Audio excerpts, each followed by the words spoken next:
आज हम देखने वाले हैं वेम्बू। तो कहानी की शुरुआत में बताया जाता है कि तमिलनाडु भारत का एक ऐसा स्टेट है जहाँ पे कई महान लोगों ने जन्म लिया। हालांकि यहाँ पहले कुछ गांव वगैरह में औरतों पर कई सारी बंदिश थी, जो कि आज भी यहाँ के कुछ गांव में मौजूद है। जैसे कि औरतों को पीरियड्स के दौरान शुभ काम से दूर रखा जाता है, जैसे कि शादी ब्याह वगैरह। कुछ जगहों पे तो अगर लड़कियों को पीरियड्स आते हैं तो उन्हें गांव से दूर एक ऐसी जगह पे रहना पड़ जाता है जहां ना तो ढंग की छत होती है और ना ही कोई रहने लायक जगह। जंगल में या गांव के बाहर किसी जगह पे औरत को ऐसी बस अपनी रात गुजारनी पड़ती है, धूप बारिश और जहरीले जीवों के बीच। इसमें कईयों की तो मौत हो जाती है। और ऐसे दोस्तों एक गाँव में रघु राम नाम का एक मजदूर रहता था, जिसकी एक बेटी थी। रघुराम अपनी बेटी से बहुत प्यार करता था और उसे मंजूर नहीं था कि उसकी बेटी के साथ ये सब व्यवहार हो। इसीलिए उसने अपने परिवार को लिया और उस गांव से दूर एक दूसरे गांव में आकर बस गया, जहां मतलब ये सारी चीजें नहीं मानी जाती। आगे दोस्तों हमें वेम्बू को दिखाया जाता है, जो कि जब अपने क्लास में होती है ना वो, तो उसे पहली बार पीरियड्स आते हैं, जिसे उसके परिवार वाले काफी सेलिब्रेट करते हैं। कुछ साल और बीतते हैं और वेम्बू कॉलेज जाने लग जाती है। उसे घर के काम आते तो, लेकिन उसमें दोस्तों उसको इंटरेस्ट नहीं होता।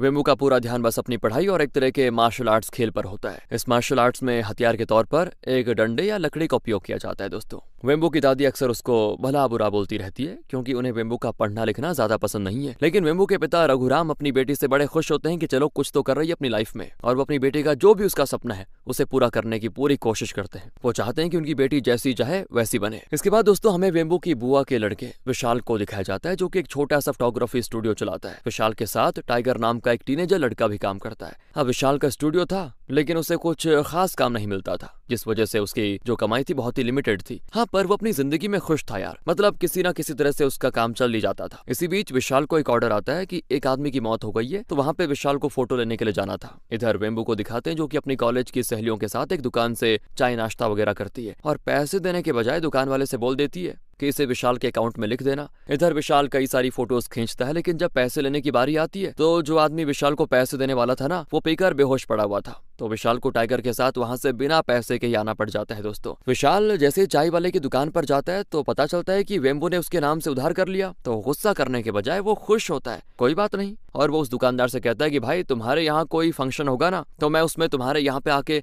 फ्री में फोटोग्राफी करूंगा। दरअसल दोस्तों विशाल वेम्बू से प्यार करता है। इस बारे में विशाल की माँ और वेम्बू के पिता दोनों ही जानते थे, लेकिन वेम्बू के पिता की तरह विशाल भी चाहता था कि वेम्बू पहले अपनी पढ़ाई वगैरह पूरी कर ले, उसके बाद ही वो वेम्बू से पूछकर उससे शादी करेगा। बाकी तो बचपन से वेम्बू को चाहता ही था। वेम्बू जब भी विशाल के स्टूडियो में आती दोस्तों, तो उसका कुछ ना कुछ फायदा होता था, यानी कि वेम्बू विशाल के स्टूडियो के लिए बिल्कुल लकी थी। इस तरह आज भी वेम्बू विशाल के स्टूडियो में अपने उसी मार्शल आर्ट्स वाले डंडे के साथ फोटो खिंचवाती है, जो कि विशाल बड़ी खुशी से खींचता भी है। वेम्बू के फोटो खिंचवा कर जाने के बाद वहाँ पे वही आदमी आता है जिसने विशाल के फोटो के पैसे नहीं दिए थे, और आज वो विशाल के पैसे देकर भी चला जाता है। साथ ही उससे कहता है कि मुझे अपने पिता की 13वीं के लिए उनका एक बढ़िया सा फोटो फ्रेम करके दे दो।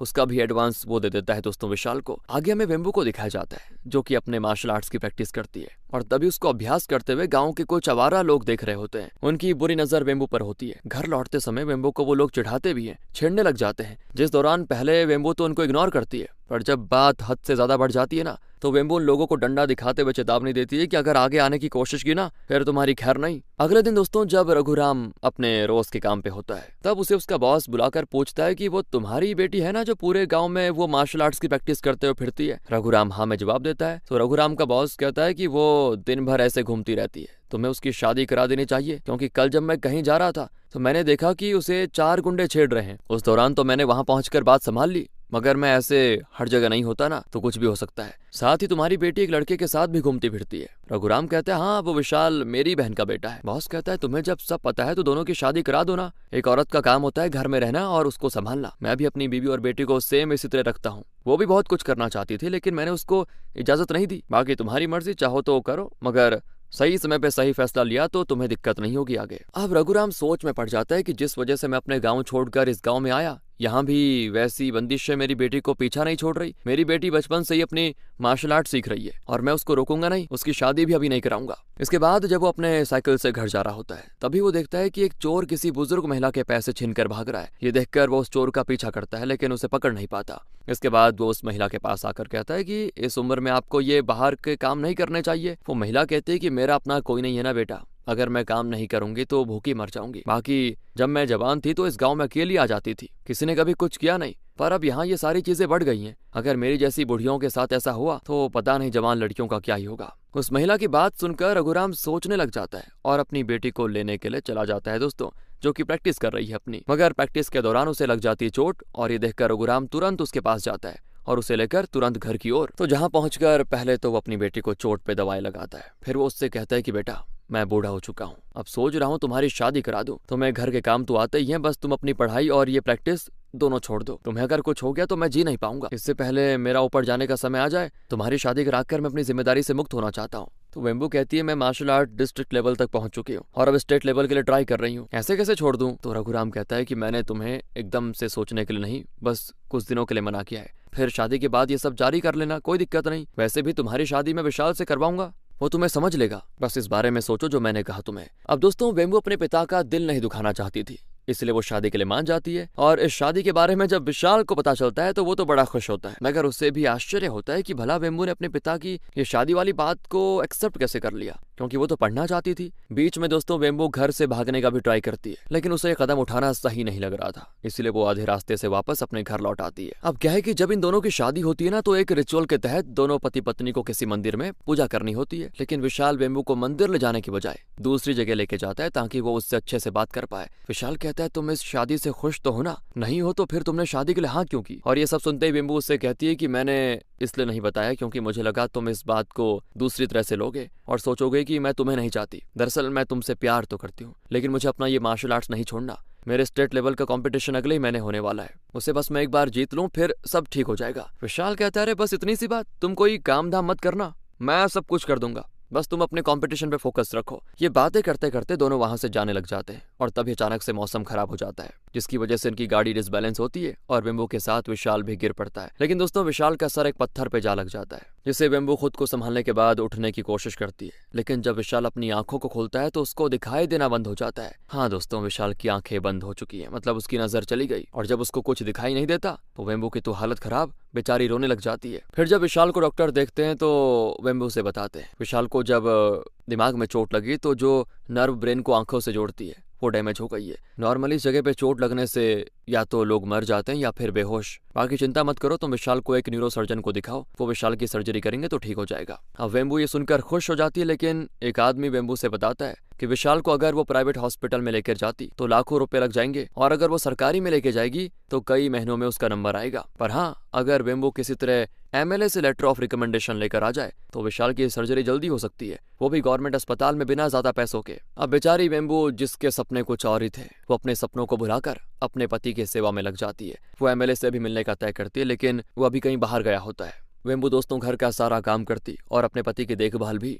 फिर विशाल एक दिन वेम्बू से कहता कि तुम्हारे सपने पर मैंने पानी फेर दिया, मेरी वजह से तुम इस नरक में फंस गई हो। लेकिन वेम्बू कहती है आप ये सब मत सोचो, सब ठीक हो जाएगा। ऐसे ही वेम्बू जब कहीं जा रही होती है ना, तब उसे कुछ बच्चियां रोकती है जिन्हें वेम्बू के बारे में पता था कि वो मार्शल आर्ट्स में माहिर है, इसलिए वो सभी वेम्बू को कहते हैं कि हमें भी सिखाओ ना। वेम्बू पहले तो नहीं मानती, लेकिन फिर कहती ठीक है, रोज 1 घंटे में तुम्हें सिखाऊंगी। इस तरह वेम्बू की मुश्किलें यहाँ दोस्तों और बढ़ना शुरू हो जाती है। घर में सिर्फ विशाल ही कमाने वाला था और अब उसका फोटो स्टूडियो बंद हो चुका था, तो घर चलाना वेम्बू के लिए बड़ा मुश्किल हो रहा था। सबका खाना पीना और विशाल की दवाइयाँ, ये सब वेम्बू को ही देखना पड़ रहा था। तो इसीलिए वेम्बू विशाल से पूछकर गाँव से बाहर जाकर नौकरी करने का सोचती है। वो एक फोटोकॉपी की दुकान में काम भी करने लग जाती है, लेकिन एक दिन वो फोटोकॉपी मशीन जाम हो जाती है। तो वेम्बू से दुकान वाला कहता है कि अब इसको बनने में तो 15 दिन लगेंगे, जब ये ठीक हो जाएगा तो फिर से आ जाना। लेकिन वेम्बू की प्रॉब्लम ये थी कि वो 15 दिनों तक घर कैसे चलाएगी। इसी बीच वेम्बू को एक जगह रोड पर अपनी जो करतब थे मार्शल आर्ट्स के, वो दिखाने पे पैसे मिल रहे थे, तो वो भी अपना प्रदर्शन शुरू कर देती है, जिससे उसे कुछ पैसे और पूरे घर के लिए अच्छा खाना मिल जाता है, जिसे वो घर लेकर आती है। उस खाने को खाकर विशाल और उसकी माँ बड़े खुश होते हैं। और दोस्तों हाँ, मैं आपको बताना भूल गया कि विशाल के पिता की मौत कुछ साल पहले हो गई थी और उसकी माँ है बस। इस तरह से दोस्तों वेम्बू घर चला रही है। और जब ये बात वेम्बू के पिता को पता लगती है तो वो उससे मिलने के लिए आते हैं और उसकी हालत देखकर बड़े रोते भी हैं। वो खुद को ही दोषी ठहराते हैं कि ये सब मेरी गलतियों की सजा तुम्हें मिल रही है। लेकिन वेम्बू इस परिस्थिति में हार नहीं मानती और ना ही किसी को दोष देती है। तो एक दिन वो अपना मंगलसूत्र बेचने का फैसला कर लेती है ताकि कम से कम 10-20 दिनों का घर तो चले, मतलब घर का खर्चा। लेकिन विशाल उसे मना करता है ये करने को।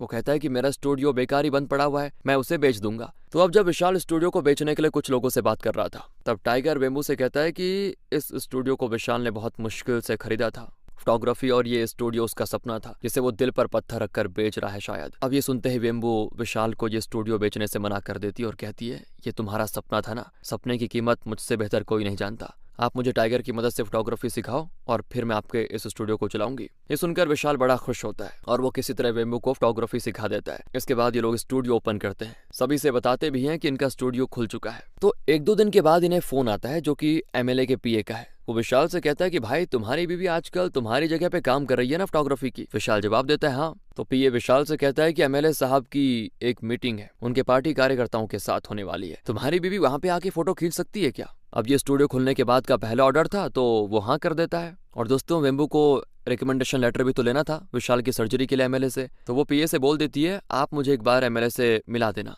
ताकि मैं वो लेटर ले पाऊं। तो पीए भी कहता है ठीक है, मीटिंग के बाद मैं तुम्हें मिला दूंगा। वेम्बू भी खुशी खुशी टाइगर के साथ एमएलए की उस मीटिंग में जाती है जहां पर एमएलए के भाषण के दौरान उनकी और बाकी सभी की कई फोटोज वो खींचती है। लेकिन दोस्तों यहाँ एमएलए अपने पार्टी के लोगों में से किसी एक को डिस्ट्रिक्ट काउंसिल का मेंबर बनाना चाह रहा था, जिस बात को लेकर वहां पे मौजूद लोग झगड़ जाते हैं और एमएलए को सब कुछ छोड़ छाड़ कर बीच में जाना पड़ जाता है, जिस कारण बेचारी वेम्बू फिर से लेटर नहीं ले पाती। लेकिन वेम्बू की वजह से स्टूडियो चल पड़ा था। अब उन्हें लोग अपने घर घर के छोटे से बड़े फंक्शन में फोटो खिंचवाने के लिए बुला रहे थे। फिर एक दिन दोस्तों वेम्बू के घर सरपंच खुद आता है, क्योंकि हर साल की तरह इस बार उन्होंने मेले में बाकी की कंपटीशन के साथ मार्शल आर्ट का कंपटीशन भी रखा हुआ है और वो चाहते थे कि कोई भी महिला इसमें आज तक पार्टिसिपेट नहीं की तो कोई अब करे। वेम्बू पहले तो मना करती है लेकिन विशाल उसे मना लेता है और फिर वेम्बू उसमें कंपटीशन करती है। लेकिन जब वो जीतने वाली होती है ना और जिस गांव के खिलाड़ी को वो हरा रही थी तो उस गांव के लोग वहां पे लड़ाई करने लग जाते हैं और इस कंपटीशन को पूरा होने ही नहीं देते। सीन यहाँ से कट होता है दोस्तों और हमें 4 गुंडों को दिखाया जाता है जो कि एक छोटी बच्ची को देखकर उसे किडनैप करने की कोशिश कर रहे थे, जिसके साथ ये सीन भी साइड होता है। कुछ दिन के बाद वेम्बू फिर से रोज के काम में व्यस्त हो जाती है। तभी उसे एमएलए का आता है बुलावा, तो वो विशाल के साथ उससे मिलने के लिए जाती है। एमएलए वेम्बू से कहते हैं कि तुम सोच रही होगी कि मैंने तुम्हें क्यों बुलाया, जानती हो उसके पीछे एक छोटी सी घटना है। कुछ दिन पहले मैं जब तुम्हारे गांव के बाहर से जा रहा था तो 4 गुंडे एक बच्चे को किडनैप करने की कोशिश कर रहे थे, लेकिन उनका रास्ता कुछ छोटी लड़कियों ने रोक लिया जिन्हें जो मार्शल आर्ट तुम करती हो वो आता था। उनके हाथ में डंडे थे और उन डंडों से वो सभी को मिलकर बुरी तरह से मार रही थी और इस तरह उन्होंने उस बच्ची को बचा लिया। और जब मैंने उन्हें देखा तो मैं वहां गया और उन 4 को सजा दिलवाई, उन गुंडों को। तो मैंने उन लड़कियों से पूछा कि ये आर्ट तुम्हें किसने सिखाया, तो उन्होंने तुम्हारा नाम लिया। इतना कहकर वो वेम्बू को एक लिफाफा देते हैं जिसमें वेम्बू का ज्वाइनिंग लेटर होता है। एमएलए ने यहाँ के सरकारी स्कूल में ये मार्शल आर्ट्स कंपलसरी कर दी थी, जिसके लिए वेम्बू ही उन सभी को सिखाएगी एज अ टीचर। और फिर दोस्तों ये मार्शल आर्ट लड़कियों के लिए खेल नहीं बल्कि सेल्फ डिफेंस के तौर पर काम करेगा, जो आज लड़कियों के लिए बहुत ही जरूरी है। और वो आगे कहता है कि मैं इसे पूरे तमिलनाडु के स्कूल में एज अ सब्जेक्ट रखना चाहता हूँ और इसके बारे में मैं असेंबली से बात करूंगा, लेकिन तब तक यहाँ तुम संभालो। बाकी मुझे पता है कि तुम्हें तुम्हारे पति की आंखों के इलाज के लिए लेटर ऑफ रिकमेंडेशन चाहिए, वो भी मैं दे दूंगा। इसी के साथ दोस्तों विशाल की सर्जरी हो जाती है, उसे सब कुछ दिखने लग जाता है और वो खुशी खुशी अपना स्टूडियो संभालता है। बाकी बात करें वेम्बू की तो इस मार्शल आर्ट्स ने उसको बड़ी अच्छी पहचान दिला दी थी पूरे देश में।